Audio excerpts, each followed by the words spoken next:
Lecture 30। स्थानीय क्षेत्र bank, local area bank. ये एक विशिष्ट प्रकार के बैंक होते हैं जो आमतौर पर अपने आसपास के कुछ जिलों में काम करते हैं। इनकी शुरुआत 1996 में हुई थी। ये बैंक गैर अनुसूचित होते हैं। इनका मुख्य उद्देश्य ग्रामीण क्षेत्रों में लोगों की बचत को बढ़ावा देना और उन्हें लाभ पहुंचाने के लिए काम करना है। ये निजी बैंक होते हैं। पहले भारत में 4 स्थानीय क्षेत्र बैंक थे, लेकिन अब सिर्फ 2 बचे हैं। 1. कृष्णा भीमा स्थानीय क्षेत्र बैंक। इसका मुख्यालय महबूबनगर, आंध्र प्रदेश पुराना नाम में था। 2. कोस्टल स्थानीय क्षेत्र बैंक। इसका मुख्यालय विजयवाड़ा, आंध्र प्रदेश में था। कोस्टल स्थानीय क्षेत्र बैंक को भारत का पहला स्थानीय क्षेत्र बैंक माना जाता है। स्थानीय क्षेत्र बैंकों से संबंधित नोट। पहले के 2 स्थानीय क्षेत्र बैंक जो अब बंद हो चुके हैं वे थे 1. कैपिटल स्थानीय क्षेत्र बैंक। ये अब एक लघु वित्त बैंक, स्मॉल फाइनेंस बैंक बन गया है। 2. सुभद्रा स्थानीय क्षेत्र बैंक। ये कोल्हापुर, महाराष्ट्र में स्थित था और अब ये बंद हो चुका है। विभेदित बैंक, डिफरेंशिएटेड बैंक्स क्या हैं? भारतीय बैंकिंग प्रणाली में विभेदित बैंक उन बैंकों को कहते हैं जो ग्राहकों के एक विशिष्ट वर्ग को सेवाएं प्रदान करते हैं। इस अवधारणा को भारतीय रिजर्व बैंक (आरबीआई) द्वारा नचिकेत मोर समिति की सिफारिशों के आधार पर 2013 में पेश किया गया था, जिसका उद्देश्य किसी विशेष क्षेत्र के लिए विशिष्ट सेवाएं या उत्पाद प्रदान करना था। लघु वित्त bank, small finance banks (SFBS). पृष्ठभूमि: ये 2014-15 के केंद्रीय बजट में घोषित किए गए थे। डॉक्टर रघुराम राजन की समिति ने 2009 में अपनी रिपोर्ट ए 100 स्मॉल स्टेप्स में लघु वित्त बैंकों की अवधारणा की सिफारिश की थी। प्रमुख विशेषताएं: पूंजी आवश्यकता, न्यूनतम चुकता इक्विटी पूंजी 200 करोड़ रुपए होनी चाहिए, शहरी सहकारी बैंकों को छोड़कर जिनके लिए ये 100 करोड़ रुपए है। उद्देश्य: ये लघु व्यवसाय इकाइयों, सूक्ष्म और लघु उद्योगों और असंगठित क्षेत्रों की संस्थाओं को वित्तीय सहायता प्रदान करते हैं। नियामक प्राधिकरण: इन्हें आरबीआई द्वारा भारतीय रिजर्व बैंक अधिनियम 1934 और बैंकिंग विनियमन अधिनियम 1949 के तहत विनियमित किया जाता है। गठन: इनकी स्थापना कंपनी अधिनियम 2013 के तहत एक निजी लिमिटेड कंपनी के रूप में की जाती है। सेवाएं: ये बुनियादी बैंकिंग सेवाएं प्रदान करते हैं, जैसे बचत खाता, चालू खाता, सावधि जमा, आवर्ती जमा और ऋण। विनियमन: SFBS वाणिज्यिक बैंकों पर लागू आरबीआई के सभी विवेकपूर्ण मानदंडों और विनियमों के अधीन है, जिनमें नकद आरक्षित अनुपात (CRR) और सांविधिक तरलता अनुपात (SLR) का रखरखाव भी शामिल है। प्रवर्तक: इन्हें व्यक्तियों, कॉर्पोरेट्स, ट्रस्टों या सोसाइटियों द्वारा प्रवर्तित किया जा सकता है। वित्तीय समावेशन के लिए अधिदेश: लघु वित्त बैंकों को अपने ऋण का 75% उन क्षेत्रों को देना होगा जिन्हें आरबीआई द्वारा प्राथमिकता क्षेत्र ऋण के रूप में वर्गीकृत किया गया है। वाणिज्यिक बैंकों के लिए ये 40% है। पूंजी से जोखिम भारित परिसंपत्ति अनुपात (CRAR): उन्हें न्यूनतम 15% CRAR बनाए रखना आवश्यक है। ग्रामीण शाखाएं: किसी भी लघु वित्त बैंक की कम से कम 25% शाखाएं ग्रामीण क्षेत्रों में स्थित होनी चाहिए जहां बैंकिंग सेवाएं अनुपस्थित हैं। ऋण: उनके द्वारा दिए गए ऋण का 50% 25 लाख रुपए तक का होना चाहिए। अन्य सेवाएं: SFBS गैर जोखिम साझाकरण वित्तीय सेवाएं जैसे म्यूचुअल फंड, बीमा उत्पाद और पेंशन उत्पाद भी प्रदान कर सकते हैं। व्यावसायिक संवाददाता BC: SFBS अन्य बैंकों के लिए व्यावसायिक संवाददाता BC के रूप में काम नहीं कर सकते हैं, लेकिन अपना खुद का BC नेटवर्क स्थापित कर सकते हैं। विदेशी मुद्रा: वे विदेशी मुद्रा कारोबार में डीलरशिप स्थापित कर सकते हैं। रूपांतरण: मौजूदा NBFCs, माइक्रो फाइनेंस संस्थान और स्थानीय क्षेत्र के बैंक लघु वित्त बैंकों में रूपांतरण का विकल्प चुन सकते हैं। भारत में लघु वित्त बैंक: पहला SFB, capital Small Finance bank Bharat का पहला लघु वित्त बैंक है, अप्रैल 2016। पहला शहरी सहकारी bank: Shivalik mercantile co-operative bank RBI द्वारा लघु वित्त बैंक में परिवर्तित होने वाला भारत का पहला शहरी सहकारी बैंक है। वर्तमान संख्या: शुरुआत में भारत में 12 लघु वित्त बैंक कार्यरत थे। 1 अप्रैल 2024 को फिनकेयर स्मॉल फाइनेंस बैंक के AU स्मॉल फाइनेंस बैंक में विलय के बाद देश में SFBS की कुल संख्या घटकर 11 रह गई है। वर्तमान में कार्यरत लघु वित्त बैंकों के नाम हैं: 1. Capital Small Finance Bank, 2. Equitas Small Finance Bank, 3. Suryoday Small Finance Bank, 4. Utkarsh Small Finance Bank, 5. Ujjivan Small Finance Bank, 6. ESAF Small Finance Bank, 7. AU Small Finance Bank, 8. नॉल Finance Bank, 9. Jana Small Finance Bank, 10. Shivalik Small Finance Bank, 11. Unity Small Finance Bank. लघु वित्त बैंकों के लिए सार्वभौमिक bank बनने के मानदंड: आरबीआई ने कहा है कि लघु वित्त बैंकों को ऑन टैप लाइसेंसिंग मानदंडों के तहत सार्वभौमिक बैंक बनने के लिए न्यूनतम निवल मूल्य 1000 करोड़ रुपए होना चाहिए। लघु वित्त बैंकों के लिए आवश्यक मानदंड जारी। ट्रैक रिकॉर्ड: अनुसूचित स्थिति और 5 साल का संतोषजनक प्रदर्शन ट्रैक रिकॉर्ड होना चाहिए। शेयर सूची। उनके शेयर किसी मान्यता प्राप्त स्टॉक एक्सचेंज में सूचीबद्ध होने चाहिए। लाभ, उन्हें पिछले 2 वित्तीय वर्षों में शुद्ध लाभ अर्जित करना चाहिए। परिसंपत्ति गुणवत्ता, पिछले 2 वर्षों में उनकी सकल गैर निष्पादित परिसंपत्तियां GNPA 3% और शुद्ध गैर निष्पादित परिसंपत्तियां NNPA क्रमशः 1% होनी चाहिए। Universal bank, universal banks -UBS। Universal bank वे बैंक हैं जो वाणिज्यिक बैंकिंग और निवेश बैंकिंग के अलावा बीमा जैसी वित्तीय सेवाओं की एक विस्तृत श्रृंखला प्रदान करते हैं। On tap licensing, on tap licensing, इसे 2016 में शुरू किया गया था। इसका उद्देश्य बैंकों को पूरे वर्ष RBI के पास बैंकिंग लाइसेंस के लिए आवेदन करने की अनुमति देना है। इससे पहले संभावित खिलाड़ियों को RBI द्वारा आवेदन आमंत्रित करने पर ही लाइसेंस दिए जाते थे। भुगतान बैंक, पेमेंट्स बैंक्स। पृष्ठभूमि, सितंबर 2013 में RBI ने एक समिति गठित की थी जिसकी अध्यक्षता डॉक्टर नचिकेत मोर ने की थी। इसका उद्देश्य ये अध्ययन करना था कि वित्तीय सेवाएं किस तरह से कम आय वाले परिवारों और छोटे व्यवसायों की मदद करती हैं। नवंबर 2014 में RBI ने भुगतान बैंकों के लिए दिशानिर्देश जारी किए। आवश्यकता, देश के दूर दराज के क्षेत्रों तक वित्तीय सेवाओं की पहुंच बढ़ाना। क्या अनुमति है? मांग जमा 2 लाख रुपए तक। पहले ये सीमा 1 लाख रुपए थी। मांग जमा स्वीकार कर सकते हैं। प्रेषण सेवाएं, प्रेषण सेवाएं प्रदान कर सकते हैं। मोबाइल भुगतान, मोबाइल भुगतान हस्तांतरण खरीदारी की अनुमति है।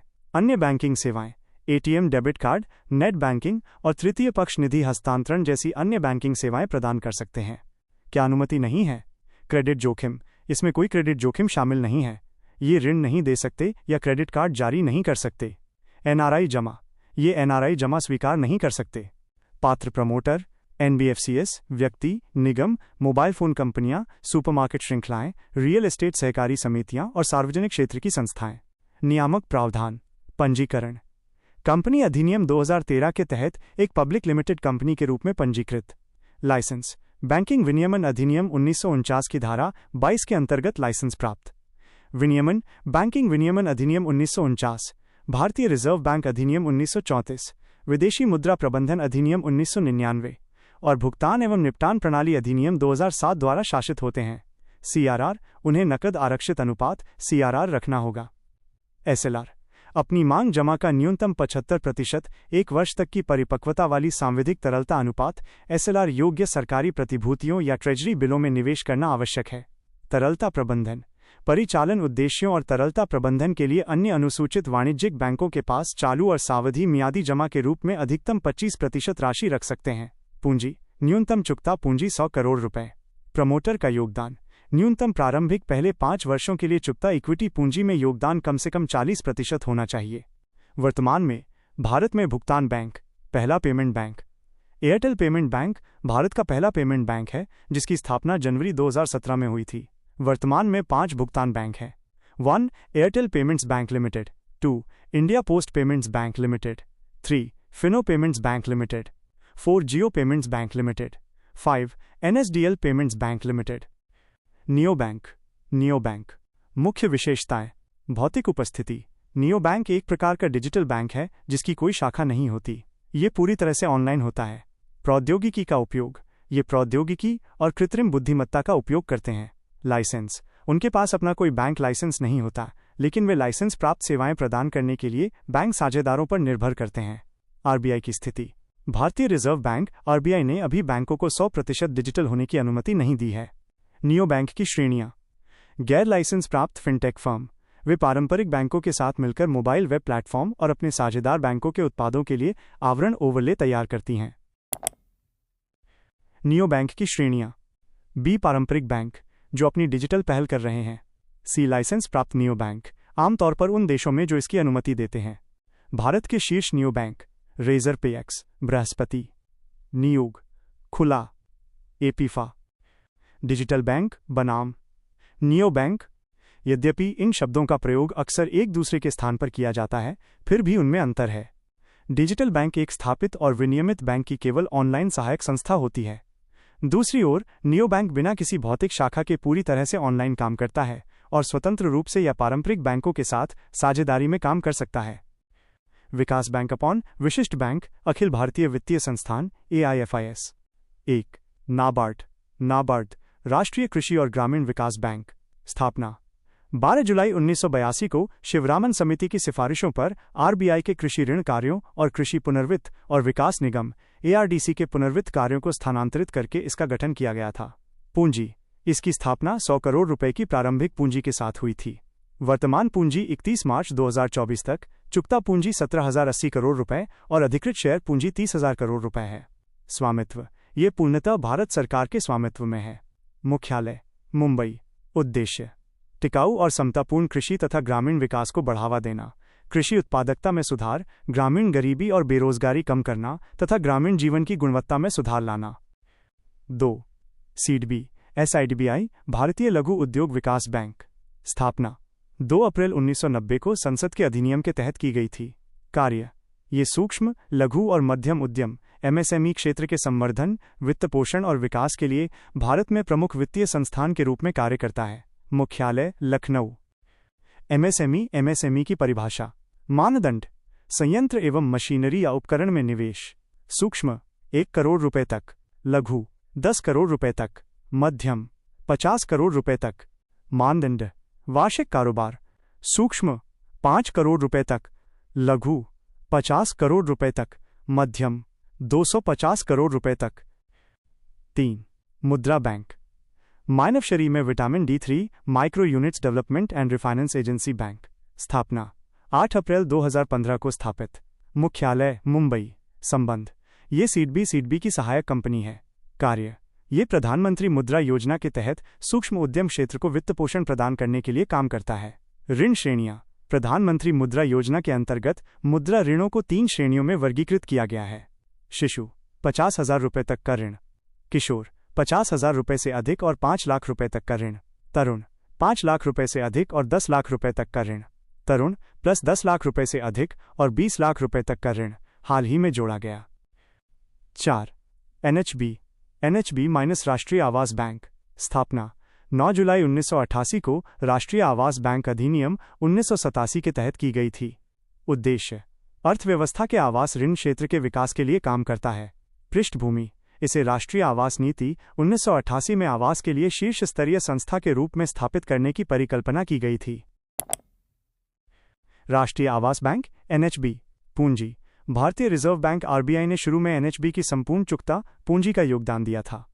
हालांकि 2019 में एनएचबी अधिनियम 1987 में संशोधन के बाद एनएचबी के शेयर आरबीआई से भारत सरकार को हस्तांतरित हो गए हैं। मुख्यालय: नई दिल्ली। कार्य: एनएचबी भारत में आवास वित्त कंपनियों एचएफसीएस के लिए नियामक प्राधिकरण के रूप में कार्य करता है। यह आवास वित्त क्षेत्र में सुदृढ़ और स्थिर परिचालन सुनिश्चित करने के लिए इन कंपनियों को लाइसेंस प्रदान करता है और उनका पर्यवेक्षण करता है। एक्सिम बैंक भारतीय निर्यात आयात बैंक। स्थापना: इसकी स्थापना 1982 में भारतीय निर्यात आयात बैंक अधिनियम 1981 के तहत की गई थी। कार्य: ये भारत का प्रमुख निर्यात वित्त संस्थान है। इसकी स्थापना भारत में विदेशी व्यापार को वित्त पोषित करने, सुविधा प्रदान करने और बढ़ावा देने के उद्देश्य से की गई थी। पृष्ठभूमि: पहले ये आईडीबीआई की एक शाखा थी, जिसे बाद में एक स्वतंत्र निकाय बना दिया गया। स्वामित्व: इसका पूर्ण स्वामित्व भारत सरकार के पास है। मुख्यालय: Mumbai. NaBFID NABFID National Bank for Financing Infrastructure and development.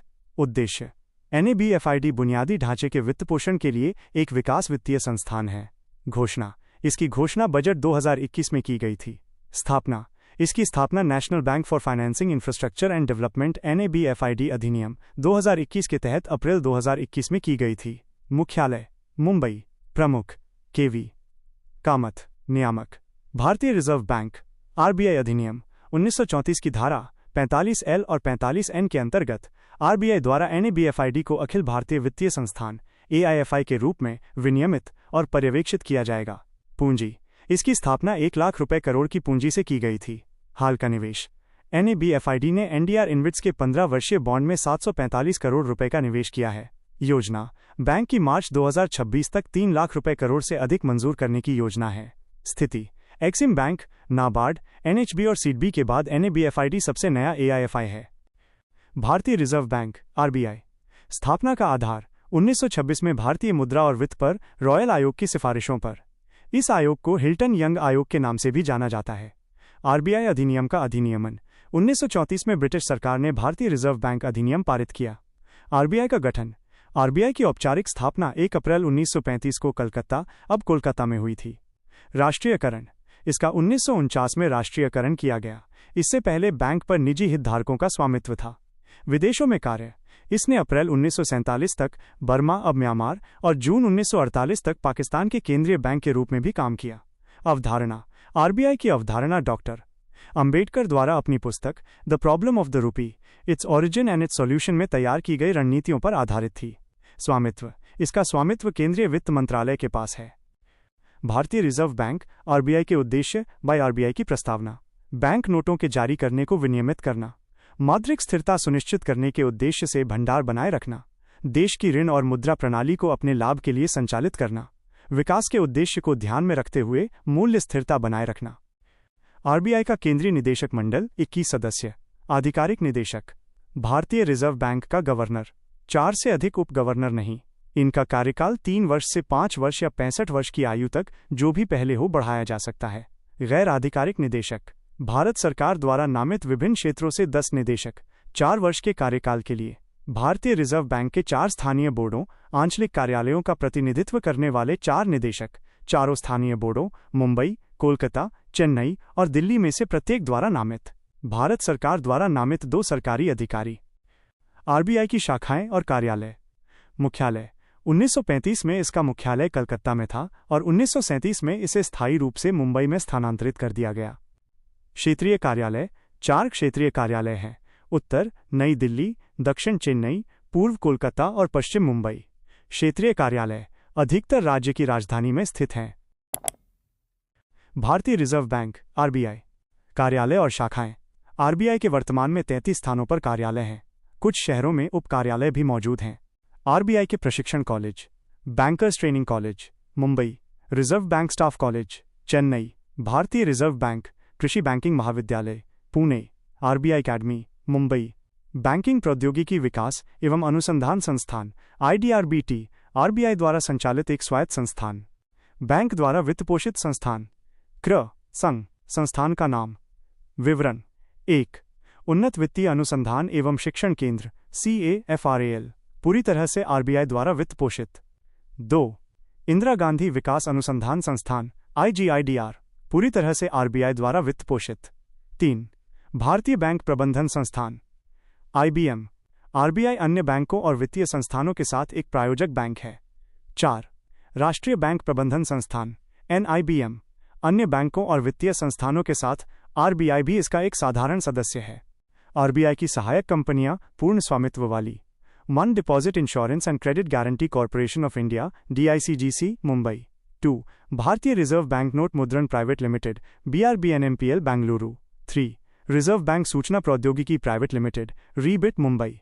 4. भारतीय वित्तीय प्रौद्योगिकी और संबद्ध सेवाएं, IFTAS, Mumbai. 5. Reserve bank innovation hub, RBIH, Bengaluru.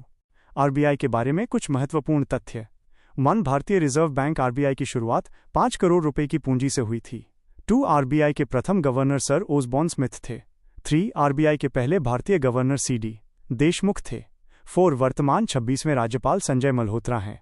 5. 25वें governor Shaktikanta Das थे। 6. 24वें गवर्नर उर्जित R पटेल थे। 7. 23वें गवर्नर रघुराम गोविंद राजन थे। 8. 15वें गवर्नर डॉक्टर मनमोहन सिंह थे। 9. सर बेनेगल रामाराव आरबीआई के गवर्नर के रूप में 7 वर्ष सबसे लंबे समय तक सेवा देने वाले हैं। 10. आरबीआई के वर्तमान deputy governor M Rajeshwar Rao T Ravishankar और स्वामीनाथन जानकीरमन हैं। 11. आरबीआई का प्रतीक बाघ और ताड़ का पेड़ है। 12. आरबीआई 15 भाषाओं में नोट छापता है। 13. आरबीआई की कुछ प्रमुख रिपोर्टें: वित्तीय स्थिरता रिपोर्ट, अर्धवार्षिक; मौद्रिक नीति रिपोर्ट, अर्धवार्षिक; मुद्रा और वित्त पर रिपोर्ट, RCF, वार्षिक रिपोर्ट; भारत में बैंकिंग की प्रवृत्ति और प्रगति पर रिपोर्ट और वित्तीय समीक्षा पर रिपोर्ट। आरबीआई के कार्य: 1. बैंक नोट जारी करना। 2. सरकार का बैंकर। 3. Bankers bank. 4. अंतिम उपाय का ऋणदाता। 5. विदेशी मुद्रा भंडार का संरक्षक और प्रबंधक। 6. ऋण या मुद्रा आपूर्ति नियंत्रक। 7. बैंकों का विनियामक और पर्यवेक्षक।